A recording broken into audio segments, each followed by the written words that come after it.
अलग रास्ता चुना है, तकलीफें तो आएंगी ही। भीड़ के साथ चलते तो शायद सब साथ देते। अब जब अकेले चल ही पड़े हैं तो पीछे हटना मत। परेशानी कितनी भी आए अब हारना मत। नमस्कार, गुड मॉर्निंग, राधे राधे दोस्तों। स्वागत है आपका मेरे एक नए स्टडी ब्लॉग में।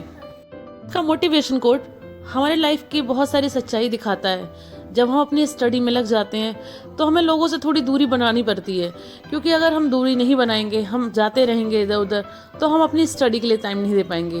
क्योंकि भगवान ने 24 घंटे का ही दिन बनाया है, उस दिन को ही हमें यूज़ करना है। उसे हम कैसे यूज़ करते हैं ये हम पर डिपेंड करता है। अगर हम कहीं बाहर चले जाते हैं, लोगों से मिलते जुलते ज़्यादा हैं, तो हमारा टाइम स्टडी के लिए कम हो जाता है। अगर हम स्टडी करते हैं तो लोगों को ऐसा लगता है कि हम अलग अलग रहते हैं, सबसे अलग हट के अलग रहते हैं।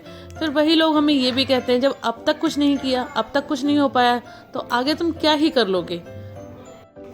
रात को 10 बजे मैं लेटने के लिए आई, टू डू लिस्ट बना के मैं लेटने गई, लेकिन मुझे नींद नहीं आई। पता नहीं क्या प्रॉब्लम हो रही थी कि मुझे नींद आ ही नहीं रही थी। कुछ अजीब सा लग रहा था, अकेली थी तो बहुत अजीब सा लग रहा था। इधर सोने की कोशिश करती रही, लेकिन जब नींद नहीं आई तो फिर 1-1.5 घंटे के बाद 11:30 बजे लगभग मैं उठ गई कि अब जब नींद आ ही नहीं रही है तो फालतू लेटने से फ़ायदा क्या है।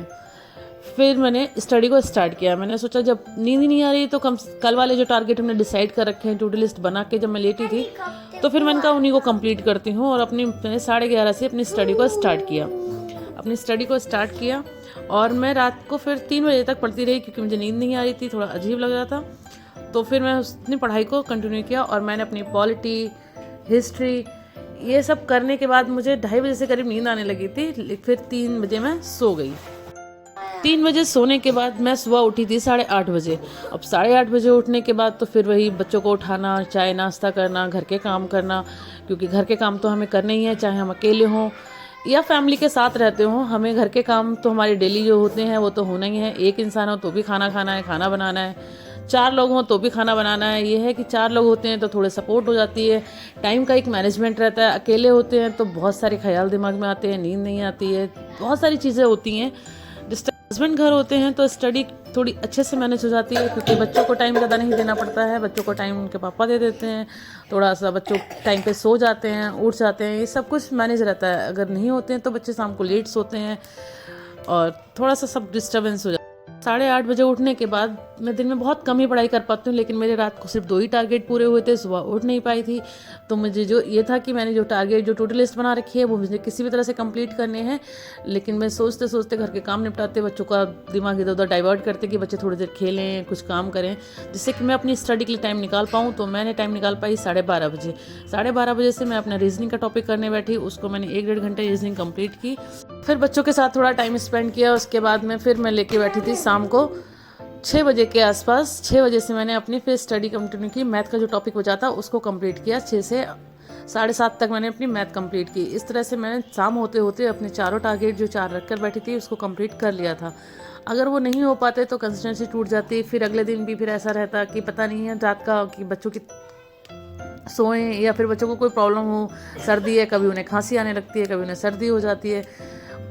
बारिश का मौसम चल रहा है तो काफ़ी सारी दिक्कतें होती हैं सर्दी में हर चीज़ की।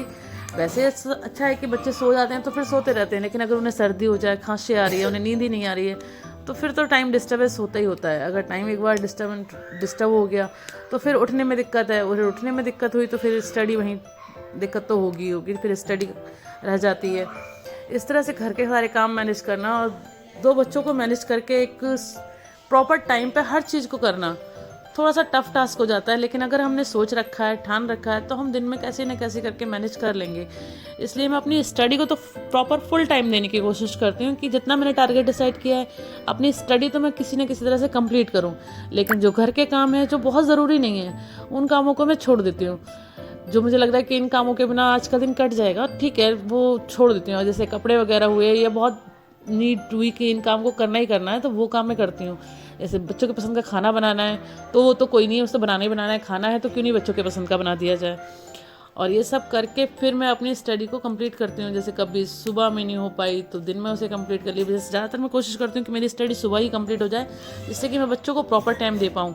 दिन में अगर मैं बच्चों का टाइम कट करती हूँ तो बच्चे परेशान हो जाते हैं कि माँ कब तक पढ़ोगी, अब कब बंद करो माँ, अब कब तक पढ़ोगी माँ, हमारे साथ खेल लो माँ, हमसे बात करो माँ, पढ़ाई मत करो।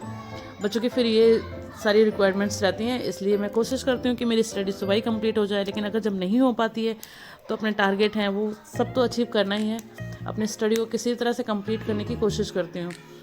तो ऐसे तो मैं अपनी स्टडी कंप्लीट करती हूँ। आप अपनी स्टडी को कैसे कंप्लीट करते हैं? अगर आपके बच्चे हैं तो आप उन्हें कैसे मैनेज करते हो? फैमिली मेम्बर्स में आपकी कौन कितनी हेल्प करता है? आप मुझे बताइए, कमेंट्स करके बताइए। मैं तो अकेली हूँ, अकेले ही अपने बच्चों को मैनेज करती हूँ और स्टडी को कंप्लीट